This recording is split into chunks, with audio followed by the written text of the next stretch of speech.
Hello बच्चों, कैसे हैं आप सब। I hope you all are fine. बच्चों, आज हमारे question bank chapter rotation dynamics का पार्ट 2 है। पार्ट 2 हम लोग इसलिए कर रहे हैं क्योंकि हम लोगों को इंपॉर्टेंट डेरिवेशंस का कंपाइलेशन करना है। तो आज के हम लोग सेशन में पढ़ेंगे SA2 और आपका LA। SA2 यानी क्या, शॉर्ट आंसर क्वेश्चंस का सेकंड टाइप यानी 3 मार्क्स ईच वाले सवाल, और आपका LA यानी 4 मार्क्स ईच वाले सवाल। ठीक है, क्लियर हो गया। तो आपका जो SA2 है, SA2 में आपको कुछ ऐसे सवाल दिए गए हैं जो बिल्कुल सिमिलर पैटर्न पे उनका डेरिवेशन। तो मैं क्या करता हूँ, आपके लिए आसान करके देता हूँ। वो 3 डेरिवेशंस मैं आपको पैरेलली एक साथ करवाता हूँ ताकि आपको आसानी से वो याद हो जाए। तो घबराइए मत, मैं आसान करके देता हूँ, बहुत इजीली आपको याद करवा दूंगा मैं। ठीक है, वो 3 डेरिवेशंस कौन कौन से हैं जो आपका, ज़रा मैं प्रिंट ले लूँ। हाँ, तो ये हमारा जो इसमें question number 1 kinetic energy of a rotating body, question number 2 torque acting on a rotating body, question number 4 angular momentum of a rotating body. ये जो 3 डेरिवेशन है ये एक ही पैटर्न पे। तो सवाल ये है, पैटर्न क्या है। पैटर्न ये है कि आपको क्या करना है, अगर kinetic energy of a rotating body निकालनी है तो इंडिविजुअल पार्टिकल की काइनेटिक एनर्जी निकाल करके सबको ऐड कर देना है, तो रोटेटिंग बॉडी की काइनेटिक एनर्जी मिल जाएगी। टॉर्क निकालना है, सेम वही, इंडिविजुअल पार्टिकल पे जो टॉर्क लग रहा है उनको निकाल के ऐड कर दो, तो क्या मिल जाएगा, torque acting on a rotating body. समझ में आ रहा है। और एंगुलर मोमेंटम निकालना है तो वही मेथड लगाना पड़ेगा। तो तीनों एक साथ मैं आपको कराता हूं, question number 1, question number 2, question number 4। ठीक है, तो हमारा क्या चल रहा है अभी, हमारा चल रहा है SA2। उसमें मैं कौन कौन से क्वेश्चंस करा रहा हूं आप लोगों को, question number 1, question number 2 and question number 4। ठीक है ना। अब मैं आपको डेरिवेशंस के स्टेप्स करवा दूंगा। एग्जाम में जो थ्योरेटिकल पार्ट भी लिखना होता है, let us consider rigid body etcetera etcetera, तो लेक्चर के बाद मैं टेलीग्राम चैनल पे क्या कर दूंगा, इसके पूरे, आज कंप्लीट हो जाएगा ये, तो पूरे चैप्टर के पूरे क्वेश्चन बैंक का ये रोटेशनल डायनेमिक्स के चैप्टर का PDF अपलोड कर दूंगा विद थ्योरी वाला पार्ट। ठीक है, क्लियर हो गया। तो क्वेश्चन नंबर 1, क्वेश्चन नंबर 2 और क्वेश्चन नंबर 4, इसमें जो है अपने को क्या निकालना है, काइनेटिक एनर्जी निकालनी है, और अपने को टॉर्क निकालना है, और अपने को निकालना है एंगुलर मोमेंटम L। 3 चीजें निकालनी है। ठीक है, तो सबसे पहली चीज तीनों का डायग्राम है। तीनों का डायग्राम बिल्कुल एक जैसा डायग्राम है। ठीक है, कैसे बनाएंगे आप डायग्राम, आप ऐसे कोई भी आर्बिट्रेरी यानी मन माने शेप की क्या कर दो, बॉडी कंसिडर कर लो। ये एक्सिस के अबाउट वो रोटेट कर रहा है कांस्टेंट एंगुलर वेलोसिटी से, मतलब ये एक्सिस है, इस एक्सिस के अबाउट ये बॉडी क्या कर रही है, ऐसे रोटेट कर रही है। सेम वही कहानी यहाँ पर भी होगी, सेम वही कहानी यहाँ पर भी होगी, लेकिन यहाँ पर वो कांस्टेंट एंगुलर एक्सेलरेशन से रोटेट करेगा और यहाँ पर फिर से कांस्टेंट एंगुलर वेलोसिटी से रोटेट करेगा। ये पॉइंट O मान लीजिए आप लोग। ठीक है ना। अब ये जो O पॉइंट है, इससे कुछ R1 के डिस्टेंस पे M1 मास का पार्टिकल है जिसकी वेलोसिटी V1 है। कौन सी वेलोसिटी, लीनियर वेलोसिटी। ठीक है ना। उसके बाद यहां पर कोई R2 डिस्टेंस पर M2 मास का पार्टिकल है, उसकी वेलोसिटी कितनी है, V2 है। कोई यहां पर R3 डिस्टेंस पर M3 मास का पार्टिकल है, उसकी वेलोसिटी V3 है। और यहां पर कोई Rn डिस्टेंस पर Mn मास का पार्टिकल है, उसकी वेलोसिटी क्या है, Vn है। समझ में आया, क्लियर है। बिल्कुल वैसे ही यहां पर भी बनाएंगे, लेकिन यहां पर क्या ट्विस्ट होगा, ध्यान रखिएगा। यहां पर होगा R1 डिस्टेंस पे M1 मास का पार्टिकल, एक्सेलरेशन है ना इसके पास, तो A1 उसका टेंजेंशियल एक्सेलरेशन, वहां वेलोसिटी यही है, क्या है, एक्सेलरेशन है। डायग्राम बिल्कुल सेम है। यहां पर क्या होगा, M2 मास का पार्टिकल R2 डिस्टेंस पे, A2 उसका एक्सेलरेशन, M3 मास का पार्टिकल R3 डिस्टेंस पे, A3 उसका एक्सेलरेशन, Mn मास का पार्टिकल Rn डिस्टेंस पे और An उसका एक्सेलरेशन। समझ आता है, क्लियर हो गया, ये हो गया। अब इसके बाद जो है, इसके बाद यहाँ पर ये क्या है आपका, सेम वही कहानी रिपीट करेंगे आप लोग। क्या बोलेंगे, M1 मास का पार्टिकल R1 डिस्टेंस पे, V1 इसकी वेलोसिटी, M2 मास का पार्टिकल R2 डिस्टेंस पे, V2 उसकी वेलोसिटी, उसके बाद M3 मास का पार्टिकल R3 डिस्टेंस पे, V3 इसकी वेलोसिटी, Mn मास का पार्टिकल Rn डिस्टेंस पे, Vn इसकी वेलोसिटी। तो 3 बार डायग्राम बनाने के बाद तो अभी आपको याद हो गया होगा कि डायग्राम कैसे बनेगा। अब टॉर्क है, टॉर्क में कांस्टेंट एंगुलर एक्सेलरेशन से चलेगा वो, और एंगुलर मोमेंटम और काइनेटिक एनर्जी के केस में वो कांस्टेंट एंगुलर वेलोसिटी से चलेगा। क्लियर हो गया। चलो आगे बढ़ते हैं। आगे क्या है, मैंने आपसे क्या कहा कि अगर बॉडी की आपको क्या करनी है, काइनेटिक एनर्जी निकालनी है, तो इंडिविजुअल पार्टिकल की काइनेटिक एनर्जी निकाल करके उसको ऐड कर देना है।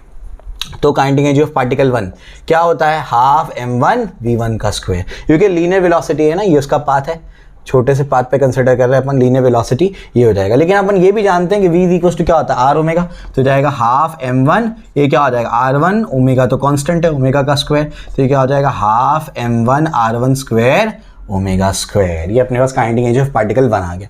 काइनेटिक एनर्जी ऑफ पार्टिकल 2 इसी तरीके से निकलेगा। क्या होगा बताओ जरा, हाफ m2 v2 का स्क्वायर, उसके बाद क्या होगा हाफ m2 और ये क्या हो जाएगा r2 omega the whole square is equal to क्या हो जाएगा half m2 r2 square omega square. ऐसे ही करते करते करते kinetic energy particle 3 particle 4 up to कहां तक जाएंगे, kinetic energy of particle n। बताओ क्या होगा half mn r vn square. तो कहां तक जाएगा बताओ, ये हो जाएगा half mn rn square omega square. ठीक है ना, क्लियर हो गया। अब रोटेटिंग बॉडी की काइनेटिक एनर्जी निकालनी है तो सभी काइनेटिक एनर्जी को क्या करना पड़ेगा, ऐड करना पड़ेगा। ठीक है ना, सबको ऐड करेंगे तो अगर आप गौर से देखेंगे तो सब में हाफ और ओमेगा क्या है, देखो कॉमन है, हाफ और ओमेगा कॉमन है, तो हाफ को कॉमन ले लो और ओमेगा को कॉमन ले लो। अंदर क्या बच जाएगा, अंदर बच जाएगा m1 r1 square plus m2 r2 square up to क्या होगा mn rn स्क्वायर। और ये जो चीज है ना इसको बोलते हैं आई, आई यानी क्या मोमेंट ऑफ इनर्शिया। तो हाफ आई ओमेगा स्क्वायर, ऐसे आ जाएगा kinetic energy of rotating body. Clear हो गया, समझ में आ गया। अगर आप ये डेरिवेशन कर पा रहे हैं तो ये और ये डेरिवेशन भी आपके बाएं हाथ का खेल है। मैं आपको समझाता हूं क्या करना पड़ेगा। डायग्राम आप बना चुके हैं, क्या करना पड़ेगा, इंडिविजुअल पार्टिकल पे टॉर्क निकालना है। टॉर्क का फॉर्मूला क्या होता है, टॉर्क का फॉर्मूला होता है फोर्स इंटू परपेंडिकुलर डिस्टेंस। तो F1 R1, क्योंकि साइन 90 है तो वो 1 होगा। ठीक है, उसमें भी नहीं पढ़ने का, अगर नहीं पता है तो F1 R1। अब फोर्स क्या होता है, मास इंटू एक्सेलरेशन। तो क्या लिखूंगा मैं m1 a1 और ये क्या हो जाएगा r1। कौन सा एक्सेलरेशन है, टेंजेंशियल। टेंजेंशियल एक्सेलरेशन का फॉर्मूला होता है r अल्फा। तो m1 r1 alpha into r1, तो ये क्या बचेगा m1 r1 square alpha. Tau to ये क्या हो जाएगा f2 r2, ये क्या हो जाएगा m2 a2 r2। उसके बाद क्या होगा इज इक्वल टू, वही कहानी रिपीट करेंगे आप, तो m2 r2 स्क्वायर अल्फा। ऐसे कहाँ तक जाएंगे आप, टाउ n तक जाएंगे। टाउ n क्या हो जाएगा बताओ जरा, ये हो जाएगा आपका mn rn स्क्वायर अल्फा। ठीक है, क्लियर हो गया, इस तरीके से आ गया। अब मैं क्या कर सकता हूँ, ये मुझे टॉर्क निकालना है रोटेटिंग बॉडी पे, सबको ऐड कर सकता हूँ। सब में से देखो ध्यान से अल्फा अल्फा अल्फा कॉमन आ सकता है, अल्फा कॉमन आ गया। अंदर क्या बच गया m1 r1 square plus m2 r2 square up to कहाँ तक जाएंगे mn rn स्क्वायर। ठीक है, क्लियर हो गया। तो यहाँ पर ये जो चीज़ है इसको बोलेंगे आई, तो हो जाएगा आई अल्फा। तो रोटेटिंग बॉडी पे जो टॉर्क आया वो क्या आया, आई अल्फा। क्लियर हो गया, तो बिल्कुल उसी पैटर्न पे डेरिवेशन है। अब मैं आपको आगे लेकर चलता हूँ। आगे क्या है, इसका अपने को निकालना है L1, इंडिविजुअल पार्टिकल का क्या निकालना है, एंगुलर मोमेंटम। एंगुलर मोमेंटम का फॉर्मूला होता है mvr। तो m1 v1 r1। अब v1 क्या होगा, v तो r ओमेगा होता है, तो ये क्या हो जाएगा m1 r1 ओमेगा और ये हो जाएगा r1। फिर क्या बचेगा बताओ m1 r1 स्क्वायर ओमेगा। ऐसे L2 आएगा, बताओ क्या होगा m2 r2 स्क्वायर ओमेगा। ऐसे कहाँ तक जाएंगे, ln तक जाएंगे, तो बताओ क्या होगा वो mn rn square omega. Therefore rotating body पे अगर निकालना है तो सबको क्या कर दो, ऐड कर दो। L1 plus L2 up to कहाँ तक जाएगा, ln तक जाएगा। अगर सबको ऐड कर देंगे बताओ कॉमन क्या आएगा, सब में से ओमेगा कॉमन आ जाएगा, ओमेगा कॉमन आ जाएगा। अंदर क्या बच जाएगा m1 r1 square up to कहाँ तक जाएगा वो mn rn स्क्वायर, जो कि होगा आई ओमेगा। समझे, तो इतनी आसानी से आपने 3 डेरिवेशंस कर लिए और तीनों डेरिवेशन बिल्कुल एक जैसे। क्लियर हो गया, समझ में आ गया। तो इनमें से कोई भी डेरिवेशन आएगा बिल्कुल छूटना नहीं चाहिए वो। इसका जो थ्योरेटिकल पार्ट है वो PDF में आपको मिल जाएगा टेलीग्राम पे। ठीक है, क्लियर हो गया। तो आई होप आपको ये समझ में आया होगा। अब अपन क्या करते हैं, आगे बढ़ते हैं। आइए,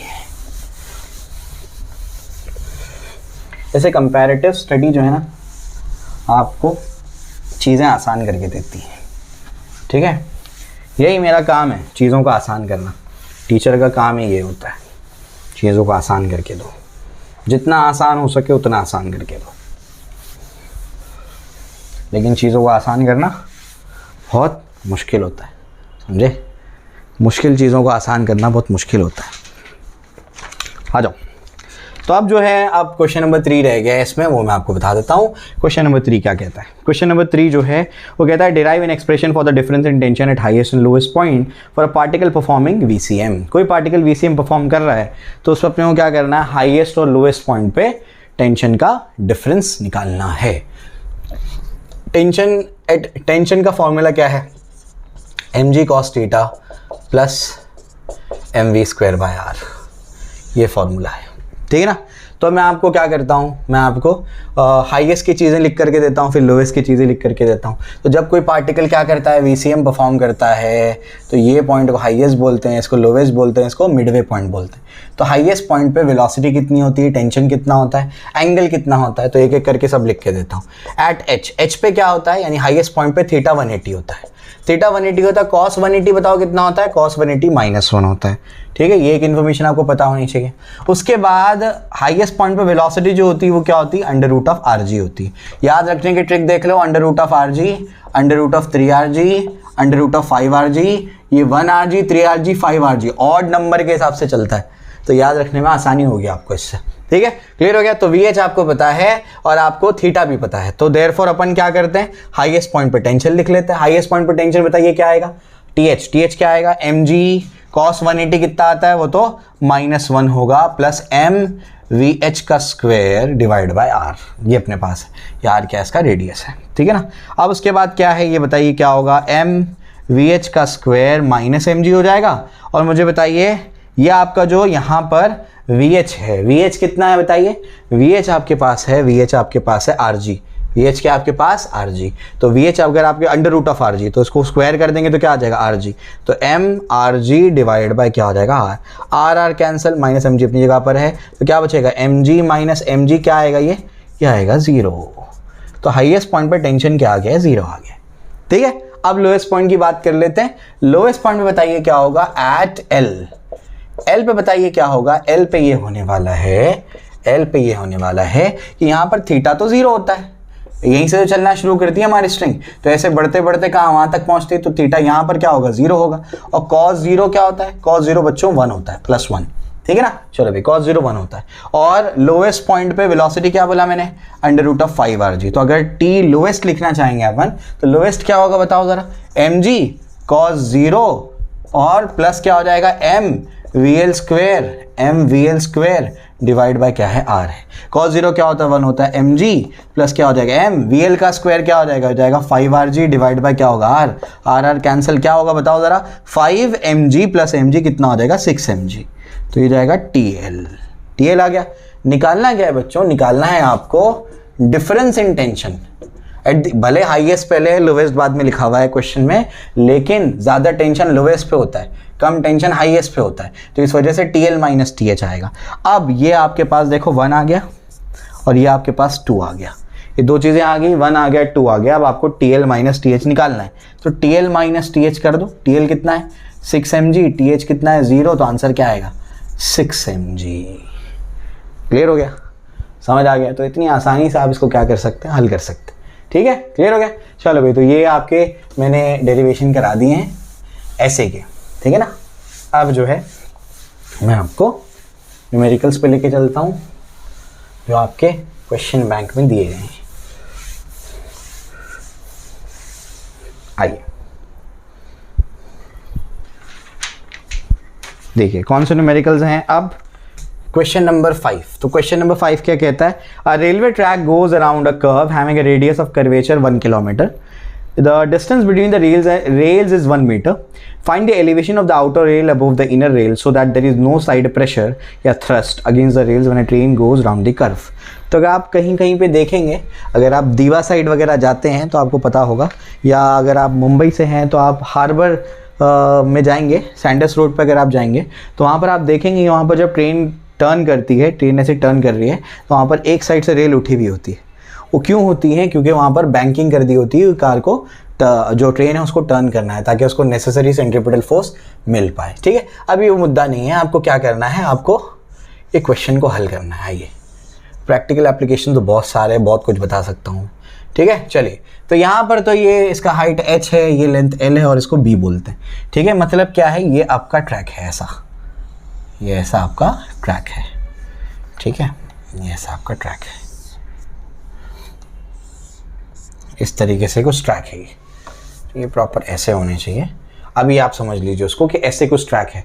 तो आप क्या करने का, जब भी रेल वाला सवाल है, ये ट्राइंगल याद रखना है। मतलब एक रेल कहाँ पर है, इधर है, और एक रेल थोड़ा सा ऐसे ऊपर है। तो ऐसे पटरी जो है ना, पटरी ऐसी नहीं है, पटरी ऐसी है, इमेजिन कर पा रहे हो, पटरी क्या है, ऐसी नहीं है पटरी, पटरी ऐसी है, एक इसका क्या है साइड नीचे है, एक साइड ऊपर है, बैंकिंग है वो बेसिकली।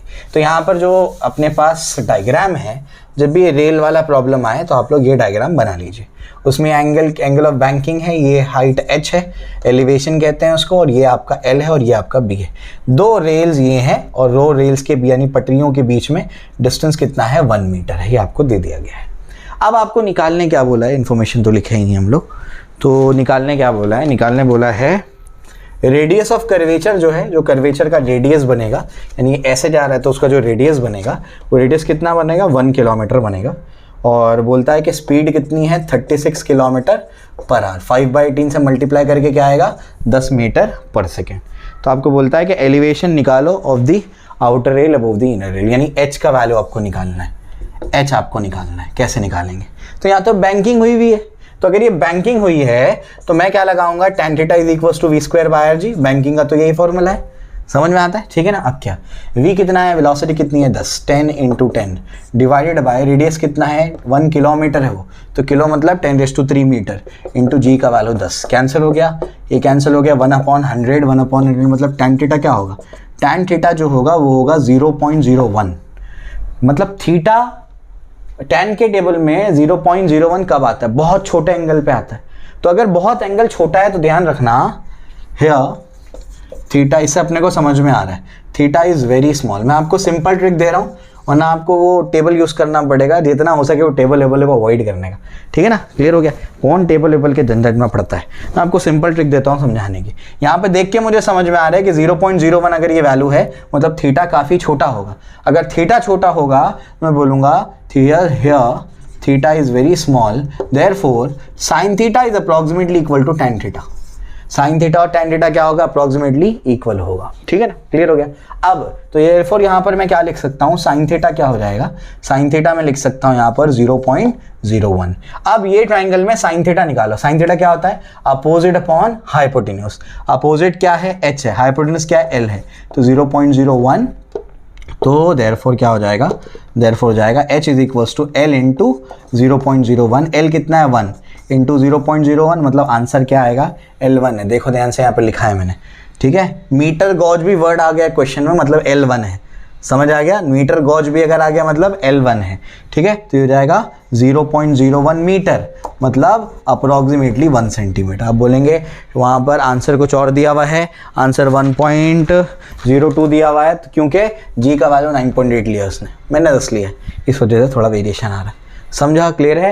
वो टेबल वेबल के झंझट में पढ़ना ही नहीं, जो मैंने बताया उस तरीके से आप लोग इसको सॉल्व कर लो, बहुत आसानी से हल हो जाएगा ये। क्लियर हो गया, समझ में आ गया। तो इस तरीके से आप इसको सॉल्व करेंगे। अब जो है अपन आगे बढ़ते हैं, नेक्स्ट क्वेश्चन पे चलते हैं। आइए, ऐसा नहीं कि टेबल यूज करना नहीं आना चाहिए, टेबल यूज करना आना चाहिए, लेकिन जहाँ अवॉइड हो सकता है अवॉइड करेंगे। अपना काम तुम आसान करना चाहते हो कि मुश्किल करना चाहते हो, आसान करना चाहते हो, वही करके दे रहा हूँ। आसान करो अपना काम, क्यों टफ करना अननेसेसरीली, ठीक है। चलिए 6th question, a flywheel of mass. Flywheel का मतलब डिस्क है, कल भी बताया था मैंने कल के लेक्चर में। फ्लाईव्हील का मतलब डिस्क है, ध्यान रखिए। एक फ्लाईव्हील है, लिख देता हूँ, flywheel is equivalent to a disc, एक डिस्क है वो, ठीक है। मास कितना दिया हुआ है, 8 किलोग्राम दिया हुआ है। रेडियस कितना है, 10 सेंटीमीटर दिया हुआ है। एंगुलर स्पीड कितनी है बच्चों, 5 रेडियन पर सेकेंड दी हुई है। और उसके बाद is subjected to an accelerating torque, तो टॉर्क इज 0.01 न्यूटन मीटर, ये दिया हुआ है फॉर 10 सेकेंड्स। काफ़ी ज़्यादा इंफॉर्मेशन है इसमें। Calculate the change in angular momentum, ये आपको निकालना है, और चेंज इन काइनेटिक एनर्जी, ये आपको निकालना है, ठीक है। 2 चीज़ें आपको निकालनी है, कैसे आप निकालेंगे, आइए। तो सबसे पहले क्या करिएगा, सबसे पहले आप लोग मोमेंट ऑफ इनर्शिया निकालिए डिस्क का, सबसे पहला काम ये करिए, क्योंकि फ्लाईव्हील का। तो मोमेंट ऑफ इनर्शिया क्यों, अभी समझेगा आपको। mr²/2। अब बोलेंगे ये कहाँ से आ गया, फ्लाईव्हील एक डिस्क है और उसने यहाँ पर क्वेश्चन में मेंशन किया है कि flywheel of this is rotating about its axis of rotation, मतलब उसका नेचुरल एक्सिस। उसका नेचुरल एक्सिस कौन सा होगा डिस्क का, यही उसका नेचुरल एक्सिस होता है। समझ आ रहा है क्या बोल रहा हूँ मैं। उसके अबाउट अपन ने कल ही मोमेंट ऑफ इनर्शिया निकाला, कितना होता है mr²/2, कल निकाल के दिया आपको मैंने, एक क्वेश्चन था इससे पहले, ठीक है। चलो भाई, तो ये अपने पास है। तो I इज इक्वल्स टू क्या होगा, I इज इक्वल्स टू यहाँ पर हो जाएगा mr²/2।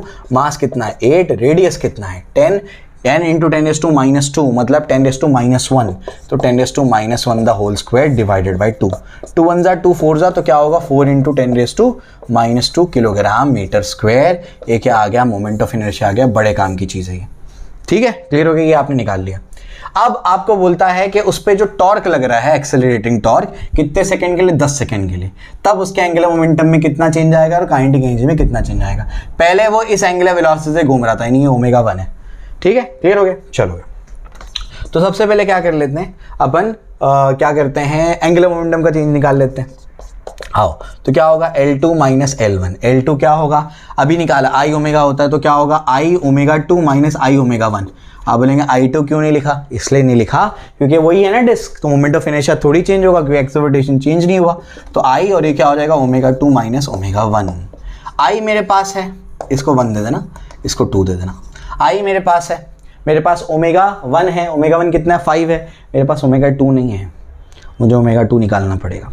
आई मैं आपको निकाल के देता हूँ, ठीक है। तो यहाँ तक अपने को समझ में आ गया। अब अपने को एक चीज़ पता है, एक चीज़ क्या पता है, v is equal to u+at होता है, जैसे कहाँ पर, लीनियर मोशन में, ट्रांसलेशन मोशन में, वैसे ही होगा ω is equal to ω0 plus α_t, तो ω2 is equal to ω1 plus α_t लगा सकता हूँ मैं। अब ω2 मुझे निकालना है, ω1 में जानता हूँ 5 है, अल्फ़ा मैं नहीं जानता, अल्फ़ा क्या है, अल्फ़ा और टाइम कितना दिया हुआ है 10 सेकेंड दिया हुआ है, ठीक है। एक और चीज़ मुझे पता है कि टाउ इज इक्वल्स टू क्या होता है, आई अल्फ़ा होता है, तो अल्फ़ा क्या होगा, टाउ अपॉन आई हो जाएगा।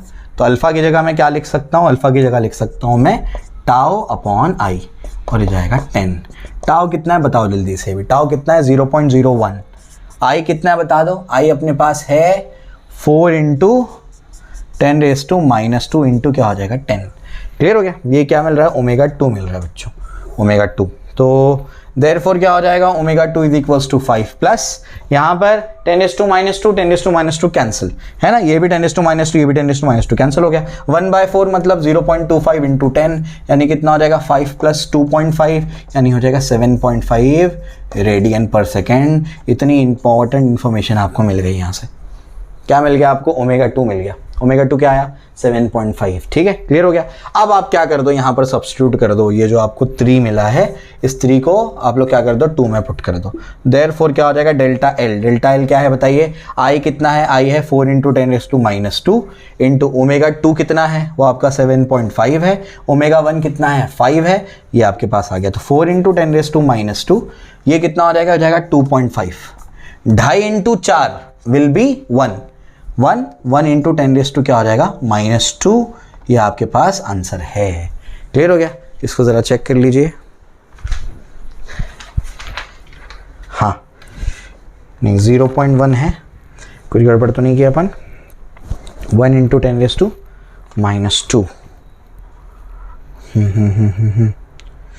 0.25 10 2.5 करेक्ट है, 7.5 वो कितना आया 10⁻² आया बराबर, 10⁻² बराबर है 10⁻²।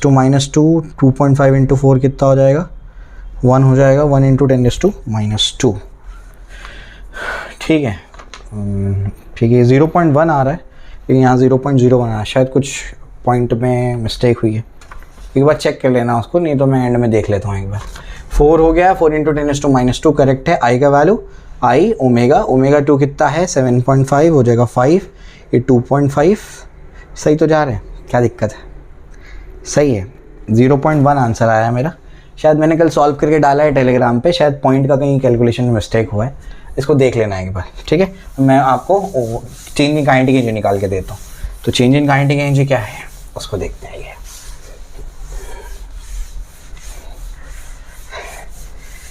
काइनेटिक एनर्जी का चेंज क्या है, तो काइनेटिक एनर्जी का चेंज कैसे निकालेंगे, डेल्टा के E is K2 minus K1।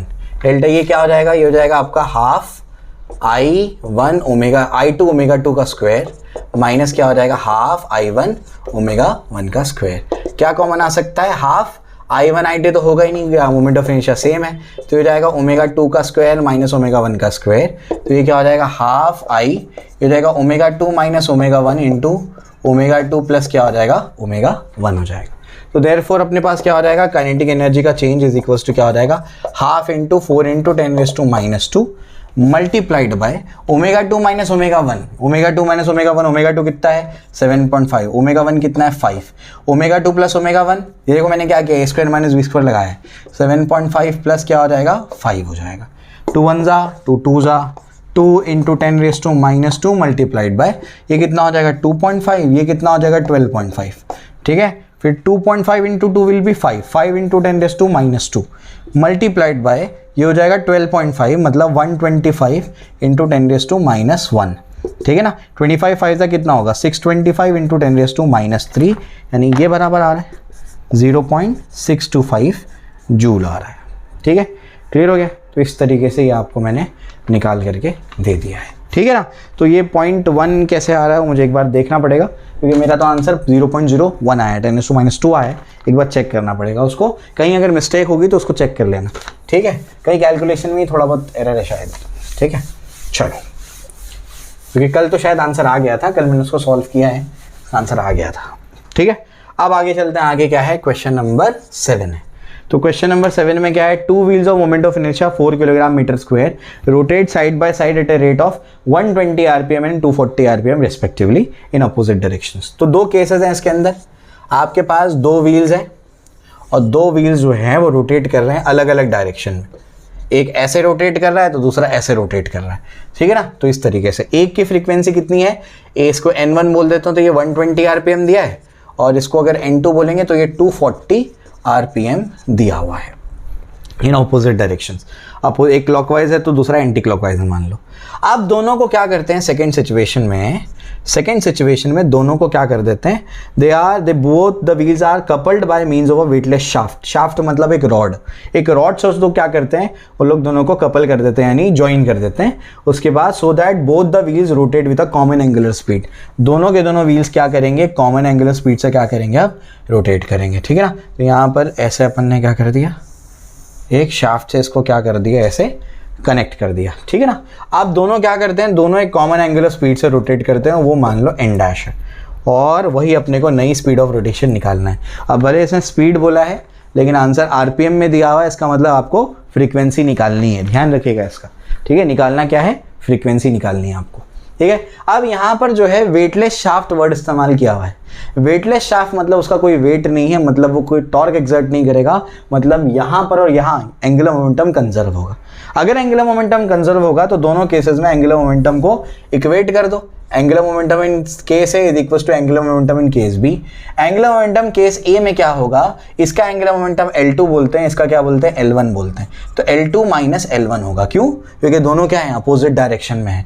और सेकेंड वाले केस में क्या होगा, इसका भी इसका जो है आपका L1 होगा, इसका क्या है आपका L2 है, दोनों के दोनों सेम होंगे। तो इसमें क्या लिख देता हूँ, 2L लिख देता हूँ मैं, क्यों, क्योंकि अब दोनों के दोनों क्या कर रहे हैं, दोनों के दो आइडेंटिकल व्हील्स हैं और दोनों के दोनों कॉमन एंगुलर स्पीड से चल रहे हैं और एक ही डायरेक्शन में रोटेट हो रहे हैं। इसका मतलब दोनों का एंगुलर मोमेंटम क्या है, सेम है। L प्लस L दोनों मिला के 2L हो जाएगा, ठीक है। अब इसके बाद क्या होगा, हो जाएगा I omega 2 minus I omega 1 is equal to क्या होगा, 2I ओमेगा डैश बोलते हैं इसको, ठीक है ना। क्लियर हो गया। अब यहाँ से I को कॉमन निकाल के कैंसिल कर दो, क्या हो जाएगा, ओमेगा 2 माइनस ओमेगा 1 और 2I क्या हो जाएगा, ओमेगा डैश। I और I कैंसिल हो गया। 2 ये ओमेगा क्या होता है, ओमेगा होता है 2πn मतलब फ्रीक्वेंसी, 2πn2 माइनस क्या होगा 2πn1 और ये क्या हो जाएगा 2 इंटू 2πn डैश, ठीक है ना। 2π को कॉमन ले लो, अंदर क्या बचेगा, n2 minus n1 is equal to 2 into 2πn dash. 2π cancel, n2 minus n1 divide by 2 is n dash. n2 minus n1, n2 कितना है 240, n1 कितना है 120, तो 240 minus 120 divide by 2 is n dash. 240 minus 120 will be 120, 120 by 2 will B 60, तो n dash will be 60 rpm। ये अपने पास आ गया, clear हो गया, समझ में आ गया। तो इस तरीके से ये जो है अपना यहाँ पर सॉल्व हो गया प्रॉब्लम।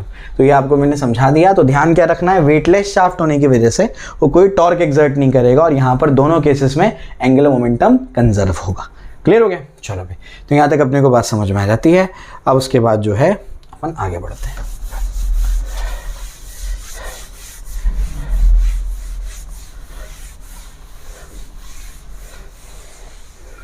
चलिए नेक्स्ट क्वेश्चन पे चलते हैं। नेक्स्ट क्वेश्चन क्या है इसका, अब ये तो खत्म हो गया, अब LA पे चलते हैं। LA क्या है हमारा? Long answer question, 4 marks each. State and explain theorem of parallel axis. Parallel axis theorem को अपने को स्टेट भी करना है और अपने को एक्सप्लेन भी करना है। तो मैं आपको इसका डेरिवेशन बता देता हूँ और फिर हम लोग इसको इस पर आगे चलते हैं, ठीक है। डेरिवेशन और स्टेटमेंट दोनों समझा देता हूँ। क्या स्टेटमेंट है इसका? Question number 1, parallel axis theorem. ये क्या बोलता है? ये बोलता है कि कोई भी बॉडी का आपको क्या करना है, मोमेंट ऑफ इनर्शिया निकालना है, तो कोई पर्टिकुलर पॉइंट के अबाउट, तो उस पॉइंट से पास होता हुआ एक एक्सिस पास करो और उसी के पैरेलल एक ऐसा एक्सिस बनाओ जो सेंटर ऑफ मास से पास हो रहा होगा। फिर सेंटर ऑफ मास से जो पास होने वाला एक्सिस है उसके अबाउट जो मोमेंट ऑफ इनर्शिया है उसके साथ में बॉडी का मास और दोनों एक्सिस के बीच के डिस्टेंस के स्क्वायर को ऐड कर दो, तो आपको क्या मिल जाएगा? वो पॉइंट के अबाउट बॉडी का मोमेंट ऑफ इनर्शिया मिल जाएगा, ठीक है। मैं समझाता हूँ, पहले मैं स्टेटमेंट लिख देता हूँ। The moment of inertia of a body about any axis is equal to the moment of inertia of the body about a parallel axis of rotation is equal to the sum of moment of inertia of the body about a parallel axis of rotation passing through the center of mass and product of mass of the body and square of the perpendicular distance between the two axes, ठीक है। तो ये आपको क्या कहता है? आपको कहता है कि अगर आपके पास एक बॉडी है, इसके अबाउट आपको क्या करना है, ये पॉइंट के अबाउट मान लीजिए आप उसका मोमेंट ऑफ इनर्शिया निकालना है, पॉइंट O है, तो आपको क्या करना पड़ेगा? यही एक्सिस के पैरेलल बिल्कुल एक ऐसा एक्सिस पास करना पड़ेगा जो कि इससे पैरेलल हो और सेंटर ऑफ मास से पास हो रहा होगा। ये सेंटर ऑफ मास है, दोनों के बीच का डिस्टेंस क्या है? h है, ठीक है ना। तो अगर आपको क्या करना है, ये आपका इसके about moment of inertia IO है, इसका क्या है? IC है। तो अगर आपको IO निकालना है तो IC प्लस क्या करना पड़ेगा? बॉडी का मास क्या है? M, और दोनों एक्सिस के बीच के डिस्टेंस का स्क्वायर क्या है? h है ना। h है डिस्टेंस, तो उसका क्या हो जाएगा? स्क्वायर। तो आपको इस तरीके से क्या मिल जाएगा? कोई भी बॉडी का किसी भी एक्सिस के अबाउट मोमेंट ऑफ इनर्शिया मिल जाएगा। क्लियर हो गया? तो ये इसका क्या है? स्टेटमेंट है। ये थोड़ा सा एक्सप्लेनेशन है। अब 4 मार्क्स का सवाल है तो इसको डिराइव करना है, तो आइए इसको डिराइव करते हैं। तो बहुत इंपॉर्टेंट है, हर साल मैं बोलता हूँ बच्चों को, या तो पैरेलल एक्सिस या तो परपेंडिकुलर एक्सिस थ्योरम में से कुछ ना कुछ तो आता ही है पेपर में, ठीक है। तो इसका प्रूफ देख लेते हैं। अभी क्या आपने को देखना है? सबसे पहले तो डायग्राम अपने को देखना है, तो डायग्राम बनाएंगे। ये पॉइंट क्या है? ये पॉइंट आपका O है। ये पॉइंट क्या है?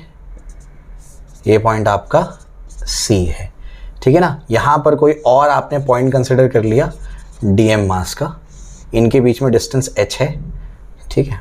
इसको थोड़ा सा ऐसे करते हैं, थोड़ा बड़ा बनाता हूँ मैं ताकि आपको आसानी से समझ में आए।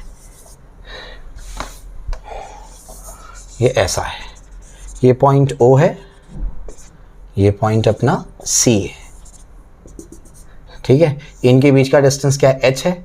यहाँ पर DM मास का एक एलिमेंट अपन ने कंसिडर किया, इसको खींचा, इसको अपन ने खींचा ऐसे, ठीक है। क्लियर हो गया? चलो भाई, तो यहाँ पर क्या कर दिए? 2 पॉइंट्स अपन ने कंसिडर कर दिए। ये सेंटर ऑफ मास है, ये अपना O पॉइंट है जिसके अबाउट अपने को मोमेंट ऑफ इनर्शिया निकालना है। ये पॉइंट मान लीजिए D है। तो यहाँ पर मैंने क्या कर दिया? ऐसे इस तरीके से इसको मैंने ड्रॉप कर दिया, परपेंडिकुलर ड्रॉप कर दिया, यहाँ से भी इसको ज्वाइन कर दिया, ठीक है ना। तो यहाँ पर मुझे 2 ट्राइंगल नजर आ रहे हैं। कौन कौन सा? एक O, ये पॉइंट को P बोल देते हैं, OPD ये ट्राइंगल नजर आ रहा है OPD, और दूसरा CPD ट्राइंगल नजर आ रहा है, ठीक है ना। क्लियर हो गया? तो मैं सबसे पहले क्या करता हूँ, इन ट्राइंगल OPD लिख देता हूँ। ट्राइंगल OPD में पाइथागोरस थ्योरम अगर मैं लगाऊंगा तो बताओ क्या होगा? पाइथागोरस थ्योरम लगाऊंगा तो हो जाएगा OP square is equal to क्या हो जाएगा? OP स्क्वायर इज इक्वल, या सबसे पहले CPD ट्राइंगल का निकालो। तो CPD ट्राइंगल में क्या होगा? CPD ट्राइंगल में होगा CP का स्क्वायर इज इक्वल टू क्या हो जाएगा? हो जाएगा CD का स्क्वायर प्लस PD का स्क्वायर। इसको 1 दे करके रख दो, अब ये काम आएगा आगे, ठीक है ना। उसी तरीके से आप क्या करो, इन ट्राइंगल में सिमिलरली इन ट्राइंगल कौन सा, ओपीडी, ओपीडी ट्राइंगल में आप लोग क्या करेंगे, ओपीडी ट्राइंगल में क्या करेंगे, अभी पाइथागोरस थ्योरम लगाएंगे तो क्या होगा, ओपी का स्क्वायर इज इक्वल टू क्या हो जाएगा पीडी का स्क्वायर प्लस क्या हो जाएगा ओडी का स्क्वायर, ये अपने पास आ जाएगा। ठीक है ना, ओपीडी ट्राइंगल, ओपीडी ट्राइंगल में आपने लगा दिया। अब जो है ओडी का आपको क्या करना है, ओडी देखिए ध्यान से, ओडी किससे बना है, ओसी प्लस सीडी से बना है, तो ये जाएगा देयरफॉर ओपी का स्क्वायर इज इक्वल टू अपने पास क्या है, ये हो जाएगा पीडी का स्क्वायर प्लस क्या हो जाएगा ओडी, ओडी क्या है, वो है OC plus CD the whole square. तो देयरफॉर क्या हो जाएगा, ओपी का स्क्वायर इज इक्वल टू क्या हो जाएगा पीडी का स्क्वायर, इसको A plus B the whole square से ओपन करेंगे तो OC square plus 2OC into CD plus क्या हो जाएगा CD का स्क्वायर हो जाएगा। ठीक है, क्लियर हो गया। तो इस तरीके से ये अपने पास आ गया। अब मैं क्या करता हूँ, पूरी इक्वेशन को इंटीग्रेट करता हूँ और डीएम से मल्टीप्लाई करता हूँ। तो मैंने ओपी स्क्वायर डीएम किया, इंटीग्रेट कर दिया। उसके बाद मैंने क्या कर दिया, अच्छा उससे पहले कुछ और भी करना है क्या, उससे पहले PD square plus OD square, PD square plus, एक सेकेंड, ओपी ये सीडी है, यही गड़बड़ हो रही है, ध्यान रखो उसका। ओपी स्क्वायर क्या मिला अपने को, या सीपी स्क्वायर क्या मिला अपने को, नहीं सही लिखा था मैंने, ये क्या था ओडी स्क्वायर था। ऊपर देखो सीपी स्क्वायर अपने को क्या मिला है, सीपी स्क्वायर मिला है CD square plus PD square, ये हो गया। तो सीपी स्क्वायर या CD square plus PD square, ये दोनों को मिला करके मैं क्या करता हूँ, पहले लिख देता हूँ PD square plus CD square, PD square plus CD square मिला करके क्या होगा सीपी स्क्वायर। तो देयरफॉर हो जाएगा ओपी स्क्वायर और ये हो जाएगा मेरे पास क्या, इन दोनों को मिला करके CP square plus OC square plus 2 into OC into C D. ठीक है, अब उसके बाद क्या करेंगे, पूरी इक्वेशन को डीएम से मल्टीप्लाई करेंगे और क्या करेंगे, उसको इंटीग्रेट कर देंगे।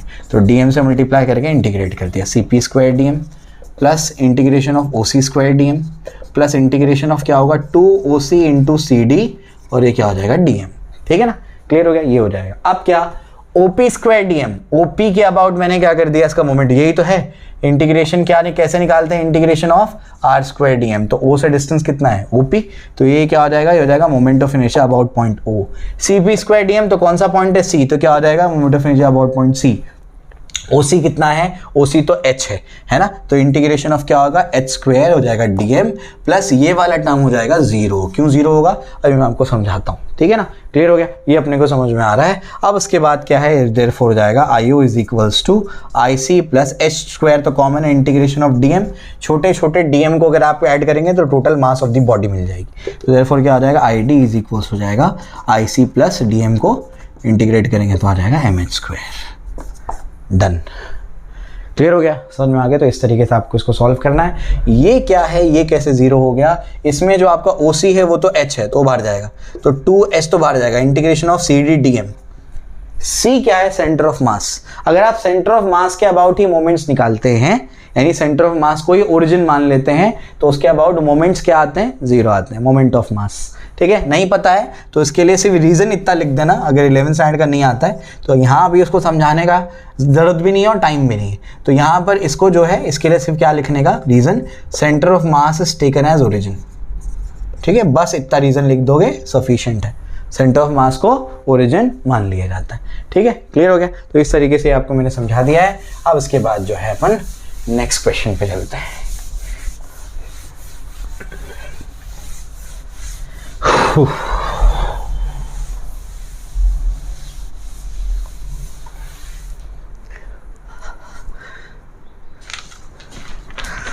नेक्स्ट क्वेश्चन क्या है, अभी नेक्स्ट क्वेश्चन है हमारा, what is a conical pendulum, obtain an expression for its time period. Conical pendulum क्या होता है बच्चों, कॉनिकल पेंडुलम एक सिंपल पेंडुलम होता है। क्या होता है, सिंपल पेंडुलम होता है, जो कि वर्टिकल एक्सिस के about horizontal circular motion perform करता है और क्या फॉर्म करता है, कोन फॉर्म करता है, और कोन फॉर्म करने की वजह से उसको क्या बोलते हैं, कॉनिकल पेंडुलम। तो डेफिनेशन आप लोग लिख सकते हैं और वो PDF प्रोवाइड कर दूंगा। अब मैं उसके टाइम पीरियड निकालने पे चलता हूँ, टाइम पीरियड निकालना है। आइए, तो ये हमारे पास हमारा सिंपल पेंडुलम, और ये सिंपल पेंडुलम को अपन क्या कर रहे हैं, रोटेट करवा रहे हैं, यानी वर्टिकल एक्सिस के अबाउट घुमा रहे हैं। तो ये बन रहा है कोन, कोन बनने की वजह से ये आपका क्या हो जाएगा, ये डिस्टेंस क्या है, R है, रेडियस है, ये L है, ये H है, ये एंगल थीटा है, ये 90 है। ये यहाँ पर क्या है, टेंशन है, उसके दो कंपोनेंट है। अब तक तो आपको याद हो गया होगा ये सब। और यहाँ पर लग रहा है आपका सेंट्रीफ्यूगल फोर्स। ठीक है ना, क्लियर हो गया। ये कौन सा कंपोनेंट है, टी कॉस थीटा, जिसका ये थीटा है तो ये भी क्या हो जाएगा, थीटा हो जाएगा ऑल्टरनेट एंगल से, और ये कौन सा कंपोनेंट हो जाएगा, टी साइन थीटा। तो मुझे बताइए टी कॉस थीटा किसको बैलेंस करेगा, एम जी को बैलेंस करेगा, और टी साइन थीटा किसको बैलेंस करेगा, एम आर ओमेगा स्क्वायर को बैलेंस करेगा। दोनों को डिवाइड कर देते हैं, टी साइन थीटा को पहले रखेंगे तो हो जाएगा sine theta upon cos theta, T और टी कैंसिल हो जाएगा, एम और एम कैंसिल हो जाएगा, ये क्या बचेगा, R omega square divided by G बचेगा। ठीक है ना, तो देयरफॉर क्या हो जाएगा, देयरफॉर हो जाएगा sine theta by cos theta क्या होगा, टैन थीटा हो जाएगा, और ये क्या अपने पास R omega square divide by क्या हो जाएगा, जी हो जाएगा। क्लियर हो गया, समझ आता है, ठीक है। अब उसके बाद जो है, इसके बाद टैन थीटा कैसे निकालेंगे, यहाँ से टैन थीटा निकालते हैं। टैन थीटा निकालेंगे तो कैसे निकालेंगे, टैन थीटा होता है अपोजिट अपॉन एडजेसेंट।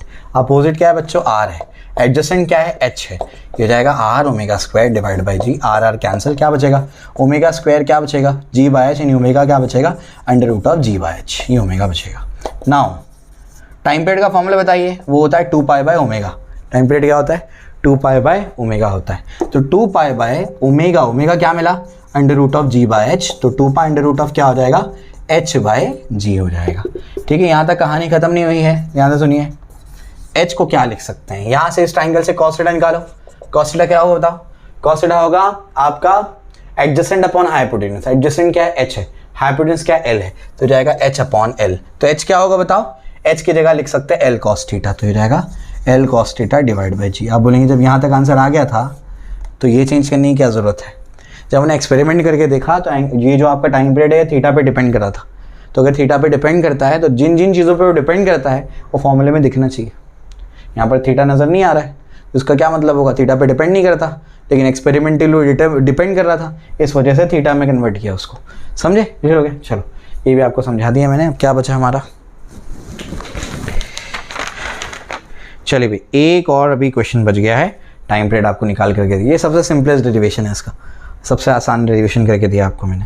ठीक है, obtain expression for maximum safety speed with which vehicle can be safely driven along a curved banked road. सिर्फ वी मैक्सिमम निकालने बोला है, वी मिनिमम की यहाँ पर बात नहीं किया है। और show that angle of banking is independent of the mass of the vehicle. तो मैं आपको बता देता हूँ कैसे सॉल्व करना है। आइए,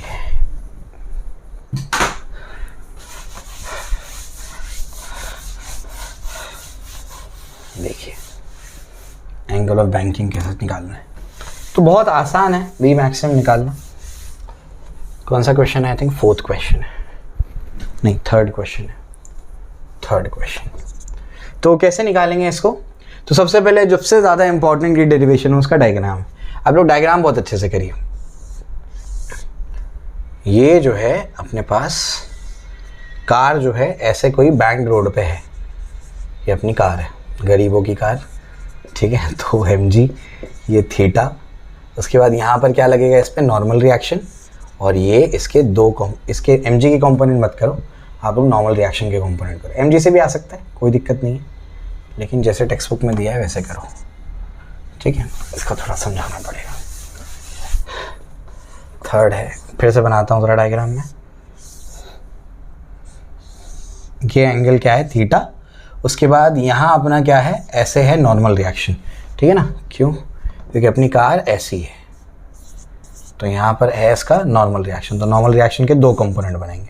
ठीक है, उसके बाद नीचे क्या लगेगा, नीचे लगेगा mg। ठीक है, फ्रिक्शन कहाँ होगा, फ्रिक्शन इधर होगा, यहाँ पर इस डायरेक्शन में क्या होगा, फ्रिक्शन होगा। ठीक है ना, क्लियर होगा, क्योंकि बाहर की तरफ उड़ने की उसकी टेंडेंसी होगी, तो फ्रिक्शन उसको यहाँ खींचेगा।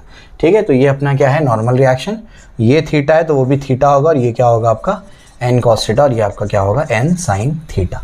सबसे ज़्यादा इंपॉर्टेंट क्या है इसका, ये डायग्राम। अब मैं आपको इसको सिंप्लीफाई करके देता हूँ। सिंप्लीफाई करके कैसे देता हूँ, आइए मैं आपको समझाता हूँ इसको। क्या करने का, आप कार नहीं बनाना है, ठीक है, कार नहीं बनाना, बिना कार के डायग्राम बनाओ। ये आपका है नॉर्मल रिएक्शन, नीचे क्या लग रहा है, mg, ये एंगल क्या है, थीटा, ये क्या है और ये क्या है, ये 2 कंपोनेंट, ये थीटा है तो ये भी क्या है, थीटा। प्रूफ कर चुका हूँ मैं लेक्चर में, जा करके देख सकते हैं आप, n cos थीटा, और ये क्या है आपका n sin थीटा। उसके बाद यहाँ पर बच्चों क्या लग रहा है, ये लग रहा है आपका फ्रिक्शन, क्या लग रहा है, फ्रिक्शन। तो अगर ये फ्रिक्शन लग रहा है तो उसके 2 कंपोनेंट बनेंगे। देखो ये थीटा है तो ऑल्टरनेट एंगल से ये थीटा हो जाएगा, अगर ये थीटा हो जाएगा तो ये जाएगा एफ कॉस थीटा, और ये आपका क्या हो जाएगा एफ साइन थीटा, और बाहर के डायरेक्शन में क्या होगा एम आर ओमेगा स्क्वायर। समझ में आ गया, सेंट्रीफ्यूगल फोर्स। मैं नॉन इनर्शियल फ्रेम से उसको सॉल्व करने की कोशिश कर रहा हूँ, ठीक है ना। तो अब इसकी इक्वेशन लिख देते हैं, बहुत सिंपल सी है। इक्वेशन क्या होगा, एन कॉस थीटा किसको बैलेंस कर रहा है, इन दोनों को, तो N cos theta is equal to क्या होगा एफ साइन थीटा प्लस क्या हो जाएगा एम जी, ठीक है। हमेशा एम वाले फैक्टर को एक साइड पर रख लेना, तो N cos theta minus F sine theta is equal to क्या हो जाएगा एम जी हो जाएगा। इसको मान दे देते हैं। और N sine theta F cos theta किसको बैलेंस कर रहे हैं, एम आर ओमेगा स्क्वायर, या फिर ऐसे बोल सकते हो कि N sine theta F cos theta centripetal force की रिक्वायरमेंट को फुलफिल कर रहे हैं। एंड मैं लिखूंगा एन साइन थीटा प्लस क्या हो जाएगा F cos theta is equal to क्या हो जाएगा एम आर ओमेगा स्क्वायर, ठीक है ना। क्लियर हो गया। उसके बाद इन दोनों को डिवाइड कर देना। जैसे डिवाइड करोगे तो बताओ क्या आएगा, डिवाइड करोगे इसको ऊपर रखो उसको नीचे रखो, तो क्या हो जाएगा N sine theta plus F cos theta, N sine theta plus F cos theta divided by N cos theta minus F sine theta is equal to क्या है M R omega square divide by क्या हो जाएगा M G. M क्या हो गया, cancel हो गया, ठीक है ना। तो देयरफॉर बताइए क्या बचेगा यहाँ पर। अभी यहाँ पर आपके पास N sine theta plus F cos theta ये है। अब मैं क्या करता हूँ, न्यूमरेटर और डिनोमिनेटर को एन कॉस थीटा से डिवाइड कर देता हूँ। क्यों किया, तो जिसने भी किया वो सोच समझ के किया, ये इसका आंसर है, ठीक है ना। तो ये बच्चे हमेशा सवाल पूछते हैं कि सर क्यों करने का, तो बहुत सोच समझ के उसने क्या कर दिया, जिसने भी किया उसने उसको डिवाइड किया denominator by N cos theta, ठीक है ना। सोच समझ के बहुत सारे ट्रायल एंड एरर करने के बाद उसने ये स्टेप लिया। तो N sine theta divide by क्या हो जाएगा N cos theta plus F cos theta divide by क्या हो जाएगा एन कॉस थीटा, और डिनोमिनेटर में यहाँ क्या हो जाएगा N cos theta divide by क्या हो जाएगा N cos theta minus F sine theta divide by क्या हो जाएगा N cos theta is equal to क्या हो जाएगा R omega square divide by क्या हो जाएगा जी, ठीक है ना। अब n और n यहाँ से कैंसिल हो गया, cos थीटा कैंसिल हो गया, n cos थीटा पूरा कैंसिल हो गया, यहाँ कुछ भी कैंसिल नहीं होगा। तो यहाँ पर अब आएगा क्या बताइए, यहाँ पर आ जाएगा sin theta by cos theta क्या होगा, हो जाएगा tan theta plus f by n is coefficient of friction, ये होता है क्योंकि फ्रिक्शन जो होता है वो होता है म्यू इनटू नॉर्मल रिएक्शन, तो एफ बाय एन क्या होगा म्यू होगा, ठीक है। एन कॉस थीटा ये हो जाएगा 1 माइनस एफ बाय एन की जगह क्या लिखूंगा मैं म्यू लिखूंगा, और sine theta by cos theta क्या हो जाएगा, हो जाएगा टैन थीटा, और हो जाएगा R omega square divide by क्या हो जाएगा जी, ठीक है ना। क्लियर हो गया। तो इस तरीके से ये अपने पास आ गया है। अब क्या होगा, अब जो है आगे बढ़ते हैं। आगे क्या है अपने को निकालना, क्या है बच्चों, अपने को निकालना है वेलोसिटी, मैक्सिमम वेलोसिटी ना। तो ओमेगा स्क्वायर की जगह अपने को उसको चेंज करना पड़ेगा। v इज इक्वल टू क्या होता है आर ओमेगा होता है, तो ओमेगा क्या होगा, ओमेगा होगा v बाय आर। तो मैं क्या लिख देता हूँ उसको v by R the whole square, तो ये स्क्वायर कर देंगे तो क्या होगा, हो जाएगा v square by R square, तो एक आर क्या होगा कैंसिल, तो क्या बचेगा v स्क्वायर बाय आर जी बचेगा अपने पास, ठीक है ना। क्लियर हो गया। तो ये आपको मैंने समझा दिया है। अब जो है मैं आपको आगे लेकर चलता हूँ। आइए, तो अपने पास क्या आया, अपने पास आया V square by R G is equals to क्या आ रहा है mu plus tan theta upon 1 minus mu tan theta. तो देयरफॉर मैक्सिमम वेलोसिटी यही है, यही वी मैक्सिमम है जिससे वो मूव कर सकता है, ठीक है ना, safely on a bank road. इसके बाद वो स्किड करके बाहर फेंक जाएगा, स्क्वायर रूट ले लो। तो ये वी मैक्सिमम का फॉर्मूला है। यहाँ पे देख रहे हैं आप लोग कि वी मैक्सिमम के फॉर्मूले में मास ऑफ द व्हीकल कहीं नहीं आ रहा, तो आप लोग यहाँ पर बोल सकते हो therefore the we maximum is independent of the mass of the vehicle. समझा, क्लियर हो गया। तो काफ़ी मेहनत लगी इसमें, बहुत सारा पसीना निकल गया, ठीक है। तो लेकिन आपको मैंने समझाने की कोशिश की है। अगर कोई डाउट हो कमेंट सेक्शन में मुझे बताइए।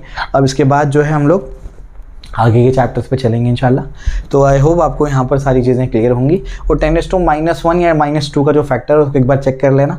टेलीग्राम पे जो मैंने नोट्स डाले हैं कल, शायद उसमें आंसर आ गया था कल, लेकिन आप लोग फिर भी एक बार उसको चेक कर लेना, कोई कैलकुलेशन में एरर तो नहीं है। वैसे आपको मैंने पूरा मेथड समझा दिया है, बस वो 10 का फैक्टर कहाँ से आ रहा है वो आप एक बार चेक कर लेना उसको, ठीक है। क्लियर हो गया। चलिए भाई, तो अच्छे से पढ़ो और कुछ अगर डाउट हो तो मुझे बताइए, और मैं बहुत जल्दी मोटिवेशनल सेशंस वगैरह भी लेकर के आऊँगा आप लोगों के लिए, और मैं और बात करूँगा इंशाल्लाह आगे के आपसे आगे की प्लानिंग की, ठीक है। Okay, all the best.